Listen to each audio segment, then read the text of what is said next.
Welcome to the Disruptive and Friends podcast, your 30-minute traffic jam antidote, where technology, strategy, and economics are mixed no nonsense and in the right context. In this Automation Fast Forward series, recorded live at Innovation, we sit together with the author Pascal Coppens about his new book, China's Next Miracle. And Pascal, how are things going? Oh, great. The year started fantastic, simply because Xi Jinping mentioned in his New Year's speech one of the things that is written in my book. So I could really, it was fantastic. Yeah. Anyway, I was preparing the show notes here or the podcast notes, and there are so many things happening. Maybe it sounds ridiculous, but as an investor, I also always follow the spot prices of silver in Shanghai. Yeah. I don't know if you're aware of what's going on in. Well, I follow a little bit, but the commodities is not my focus. But I do see, China sitting on a lot of gold and other stuff that they're Sitting on a investing. lot of gold and especially silver now. Everybody's buying silver, and Yep. the spot price for physical silver is much higher Mm. in Shanghai than at the comics in the US. Wow. There is something like, let's say, yesterday there was something like the spot price for silver was something like $78. Mhm. And if you compare it with Shanghai, there's a premium in Shanghai from something like $103. Yeah, and I think it's So the Chinese are buying and I think they're going physical to buy gold even and more. silver. Yeah, Yeah. and even copper is something. Copper is yeah. every rare. So that's Yeah. also. It was a wake up moment. Literally this morning when I was talking about and thinking about your podcast in China and things what are happening because on the level of rare earths, Yeah, they are the guys we will have to listen to. yeah, Yeah. It's 20 years of investment. Yeah, there's a new anti-hero in your book, as you described, and the fact that Canada recently, Europe, and other countries are after the Davos awakening again, or negotiating with new partners such as India, also China. New alliances are really speeding up. Yeah. How do you see that evolving? Well, I wouldn't call them alliances as much as partners. It's basically driven by trade. It's driven by the fact that they are now realizing Premier Carney from Canada or Mark, Mark Carney or from the UK, Starmer. They're realizing that you can't de-risk from China. Mhm. There's opportunities in India and Latin America and many places, and we should go there. I mean, this is the growing market for the future, that's for sure. And Chinese are there, so if they're there, we should be there as well. Otherwise, we're going to lose that market to the Chinese. But even dealing with China, specifically when it's about manufacturing, whether it's about purchase or about sales, I think it's difficult to just let go of that market. Second biggest economy of the world, the number one factory of the world with more than 30% of manufacturing value. Ultimately, what they've started to realize is they're not looking for replacing the US with China. It's not looking for a new ally. It's more looking for hedging their bets against what could go wrong in the US. And what's funny is that for the past 7 years, since the pandemic at least, most people were looking at China as a risk. Now we're looking at the US as a risk. And now we're hedging China against the US, and before it was the opposite way. So I think the world is moving very fast. And in the past, people have always said, China is creating this new world order. And then, of course, with what happened in Ukraine and Russia, I mean, a lot of people were feeling like, these big economies or powers, they want to create a new world order. But it's actually Trump, the anti-hero, often said, that is completely changing the world order. And this is what Carney said literally in Davos, is that the old rules-based order It really took a stance. is basically being in the advantage of the West and not in the advantage of the rest of the world. And that is something that, I mean, they must have loved that in Beijing and in many places in the world. I think some people were really, and if as I read things diagonally because I had to, but in fact, you're not talking that much of what type of turnaround that India is playing in the game, or do I miss something? How do you see the rotation? You have China, you have India. Is India a little bit the Switzerland in between? Who Yeah. says I will be friend more with everybody and I don't have a political narrative, or Yep. they don't have yet a political narrative? How do you see things evolving? Well, India lives on a longer term mindset than China. It might sound strange, but China has these 5-year plans and 10-year plans and very target oriented. They're very impatient. India has like a few lifetimes Okay, yeah. of plans.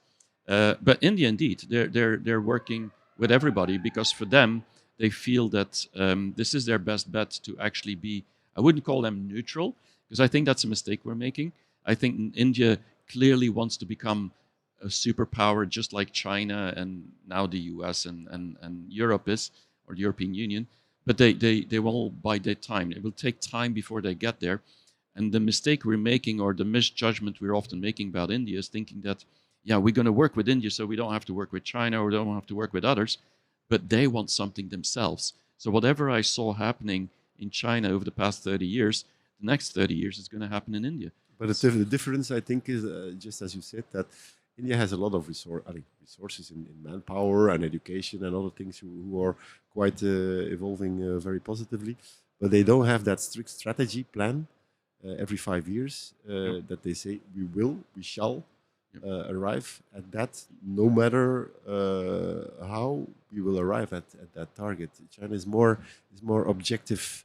Yeah, and that has Uh, something to do with the Chinese culture, which is very different from the Indian yeah, culture, where the Chinese are very hardworking people that from Confucian time 2,500 years ago have learned that they need to learn, they need to improve, they need to be part of a certain community. I mean, it's all about, yeah.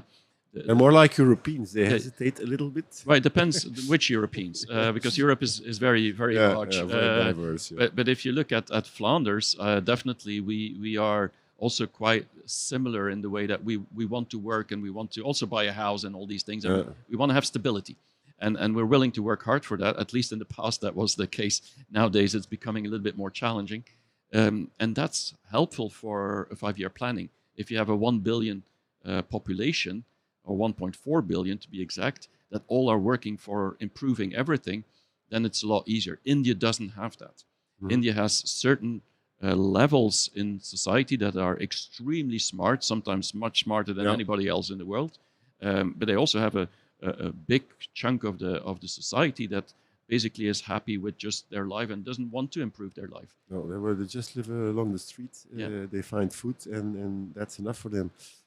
That's quite correct. But it's a very intriguing topic which we can elaborate a very long time about. But of course, you're strict because you're booked for a complete day. Oh, it's So I okay. will Yeah, I have respect your time. timing.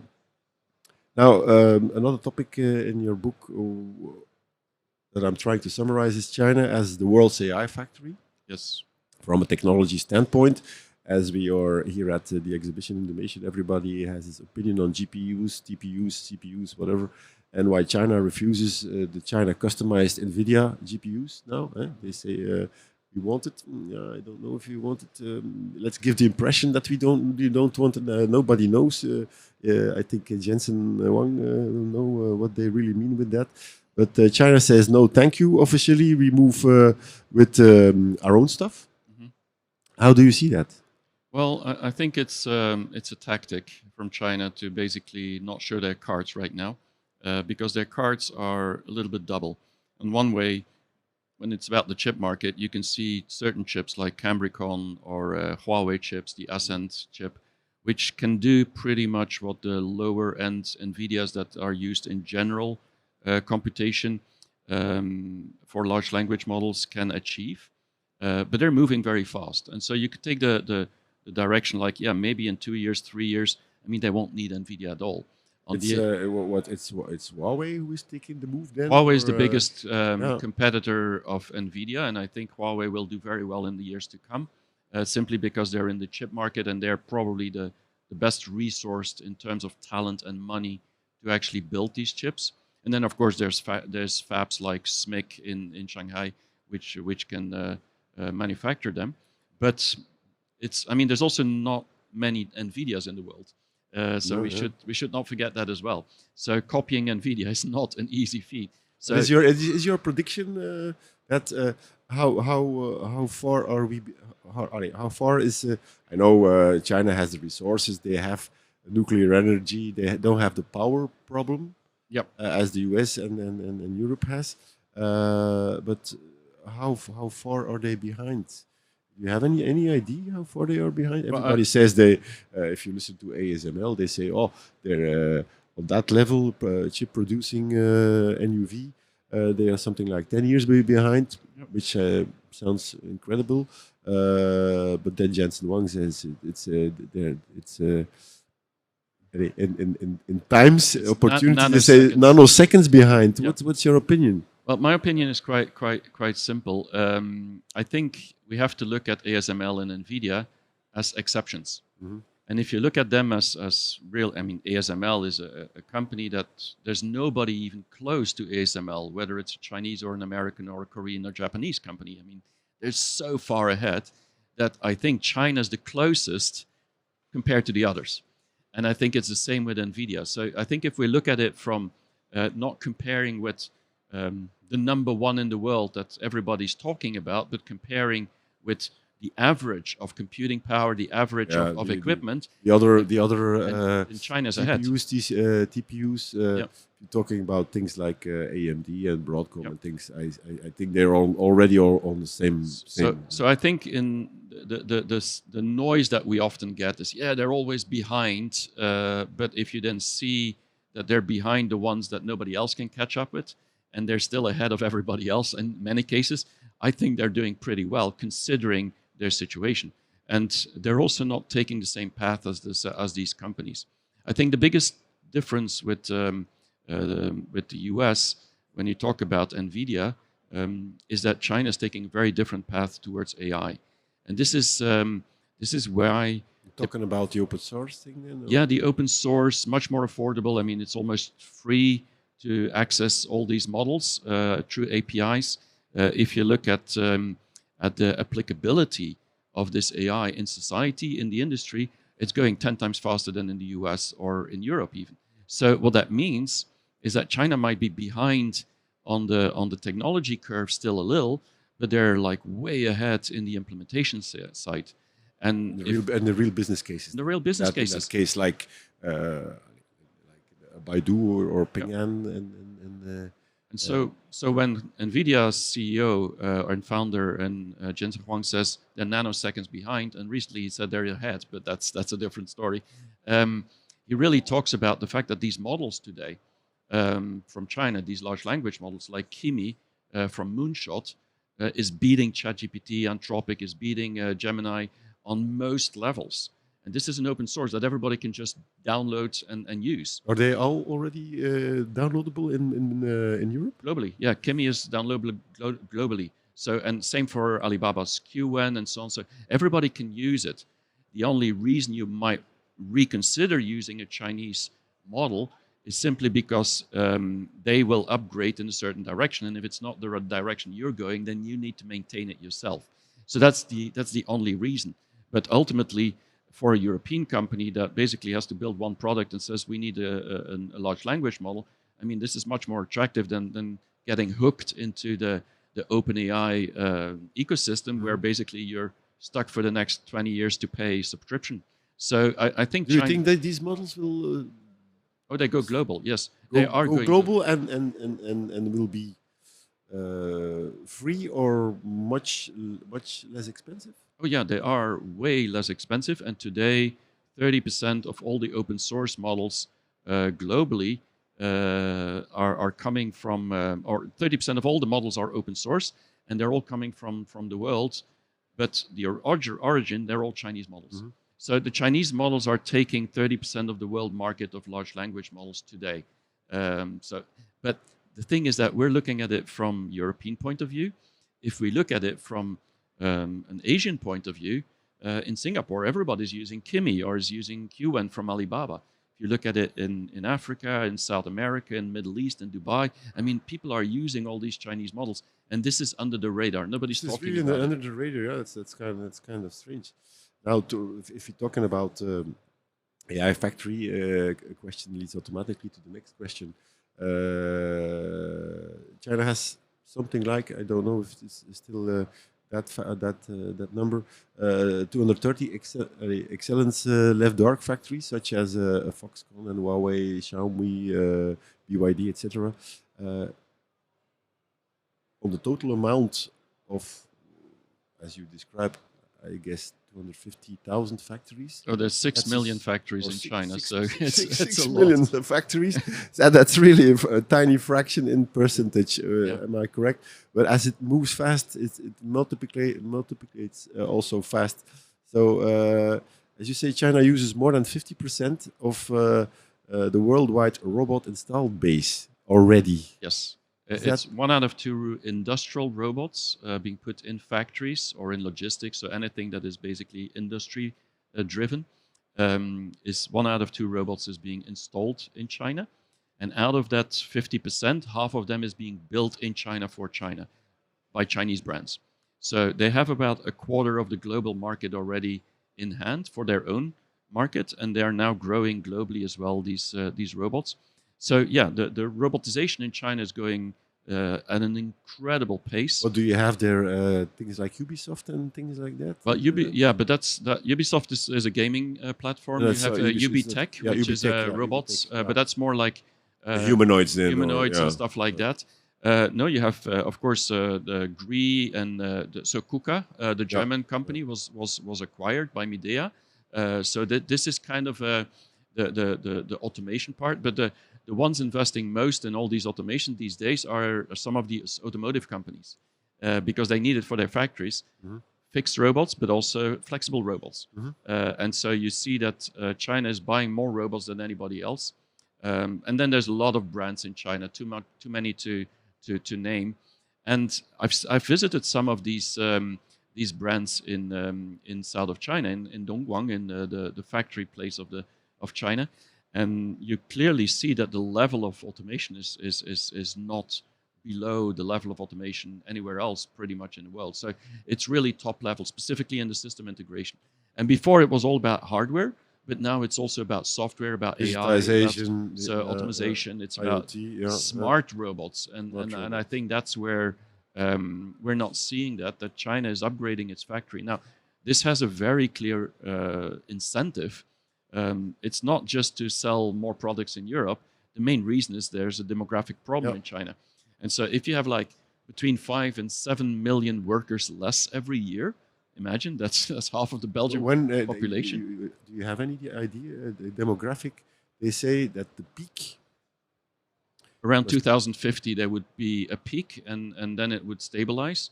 But by 2050, it could already be at 800 million or 900 million instead of 1.4 billion. It's also So in numbers of people, a market declining in consumption. Oh yeah, definitely. Of course, the question is it all a middle class or is it? Yeah, is it, that will be the big. right now, we're talking about 500 million Yeah. already in the middle class. Even if that population is below a billion, and more than half of them is middle class, I think it's a very powerful country. Yeah. So, but demography is a big issue. They're losing their workers, and so China clearly knows that without automation, without robots, they cannot continue remaining the factory of the world. So it's not an if should we do it or when should we do it. It's a must-have. It's a must-have. Yeah. And so the urgency is very high, and the government is supporting that with financially, but also politically, because that's the driver force for a lot of what is going to happen. So many of these factories then get certain labels or stars if they do well, and so on. They get visibility, and that means they sell more. And so yeah, if you automate more, basically you sell more. It's as simple as that. And the government also becomes a client. So it's a very interesting to see.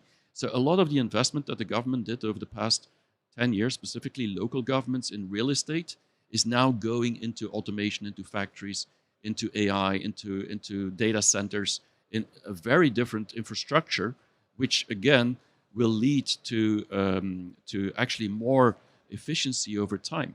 and they're creating some debt in China, which is also big to fund that. But the difference is in the US, they're also creating debt, but they're consuming it. They're all printing money. They're printing. Everybody's printing money, but in the US, they're consuming the debt and they're using it or spending it on military. And, well, in China, they're building roads, they're building data centers, they're building infrastructure. So it's a very different thing. So the Chinese has seen the light, as you say in your book.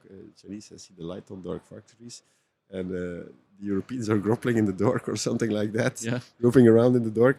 But I guess when you do the visits to the dark factories in China, do you invite Belgian clients in that tour? Or Sure. So with Nextworks, together with Peter Hinsen or with myself, we visit every year a number of companies in China during a China tour.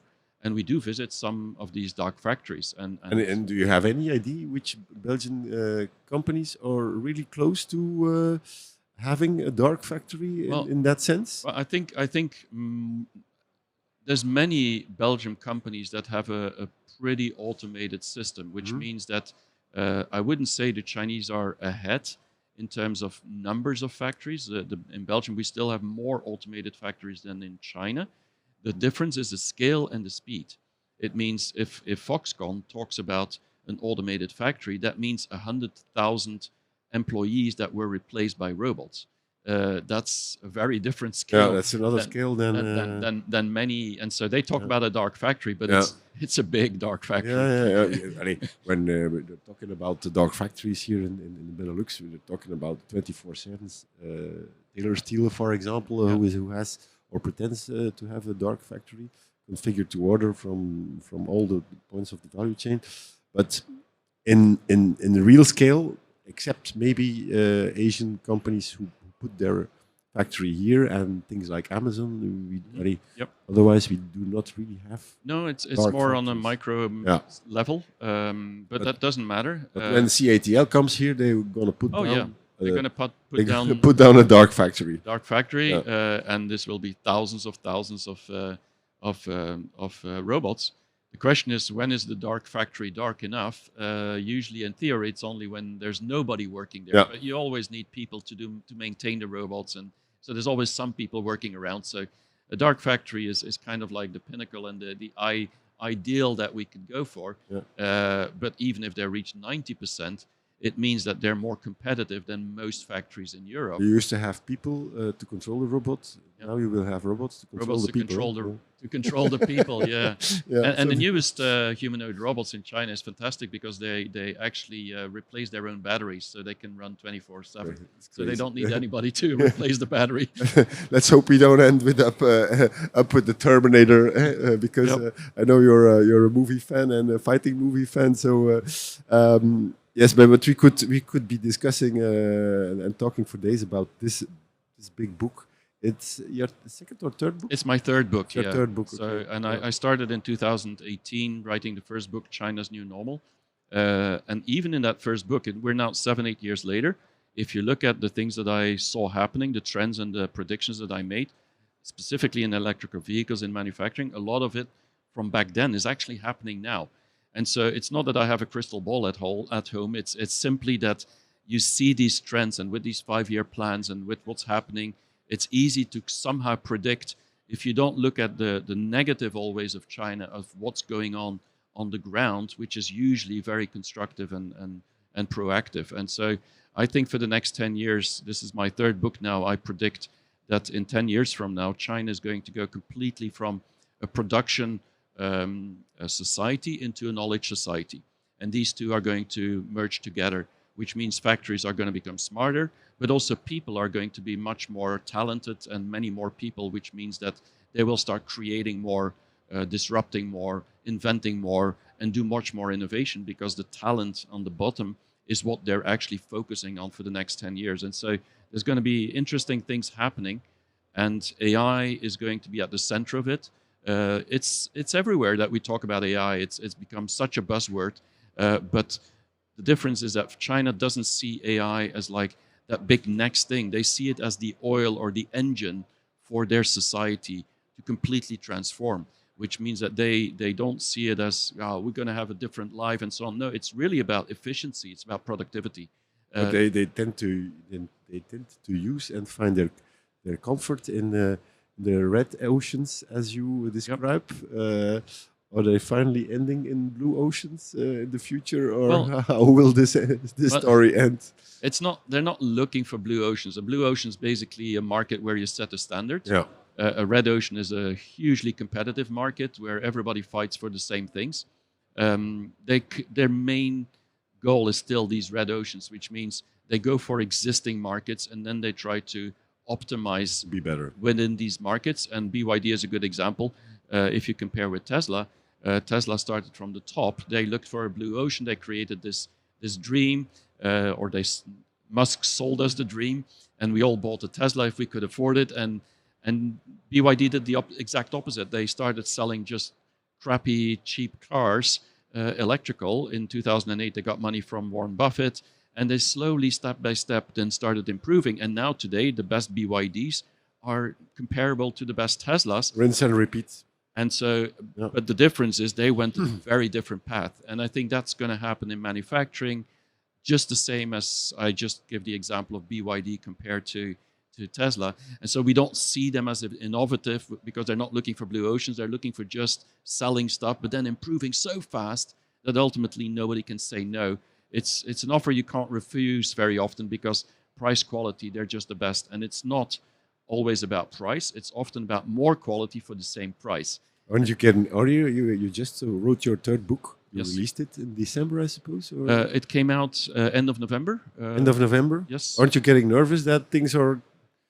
I think the narrative stays the same, but there's so much things happening. You should Well, writing a book about China making updates every is week. like the most crazy thing you Yeah. can do because every 6 months there's another China. But what I do primarily is talking about the trends I see and yeah, there will be cycles up and cycles down, and there will be changes. But if you look at the past 30 years, past 40 years even, I mean, there is some kind of a connecting dots you can make. And so, yeah, I had the same issue with my first two books. Yeah. And to be honest, there is a percentage of things that I predicted or said that didn't happen. I didn't predict a pandemic. I didn't think many people did. And that changed a lot of things, for example, the real estate and so on. So I didn't predict that. But that doesn't mean that many of the things can be predicted if you look at what's happening on the ground in China and don't look too much at what Beijing is telling us, because that is put through a geopolitical filter, which somehow is a game, but somehow it's also about the reaction that happens in Beijing on the market and not the other way around. So I think we have to be careful about getting blindsided by all the geopolitical news about China, because what is killing our markets, or actually is challenging our markets, is not what is decided in Beijing as much as what the companies like BYD or CATL are doing on the ground. They are really challenging the future. Yeah. Now, in summary, if I just leave you doing your stuff and saying, also for the public, who should read this book, or who is this book intended, and more especially, where or how can they get it? Well, they can get it online on bol.com or my website or Amazon, wherever you want. It's available in Dutch, and it's also available from tomorrow on, so on the 6th of February in English. Okay. So the book is now readily available. Who should read it? In my book, I wrote, I think every business leader, every manager that is concerned about the transformation of the world. And I've written it very simple. If you're concerned about AI, you should be concerned about China in the same way. So if you're interested in AI, you should be interested in China. If you're not interested in AI, don't read my book. That's what I'm kind of saying. But anybody who's in the industry, a business leader, but even politicians, they should look at the other side of China. And the problem is there's not many books talking about how China is changing the innovation model, how China is changing the capital model, meaning the investment model of companies, and how China is ultimately changing to a knowledge society and not just about exports and production and quantity, meaning about low price. And so, if you want to see the other side of China, which probably is going to come to our shores much faster, then I think my book is a must read for most business people. That's what I would recommend. Well, when I did the personal lecture of the book, apart from the story you're telling about China and and Europe, who is maybe too much busy with the threat and not with being enough reactive. I thought the underlying message for me and my team was maybe we should learn to think about like a Chinese organization if we want to make the difference here mentally with our salespeople, our marketing people, our engineering people here in Belgium. Not only as a global player, we are not a global player, but I mean as an inspiration for my team. I think that the idea of a Yep. Chinese approach for a company can be a model to be a disruptive company in our business. Then that was for me also a second message. Now for updates on the story, you can buy the book on bol.com on your website, which is what PascalCoppens.com. Yeah, PascalCoppens.com. that's the fastest in many places, specifically in Belgium. Okay, so we can follow our Belgian Bruce Lee on YouTube, I'm on with LinkedIn, on talks, YouTube, LinkedIn, on Twitter, X. Twitter a little bit, but not so little bit. much. No, And a I website. tend to stay away from geopolitics, and that's the problem with Twitter. All right. Okay. Thank you very much for being here, Pascal. And to our listeners, more on In Disruptive and Friends on YouTube and Spotify. And please don't click the like button. Be a big boy or a great girl. Hit the subscribe button. Thank you very much. Thank you, Pascal. Thank you, Carl.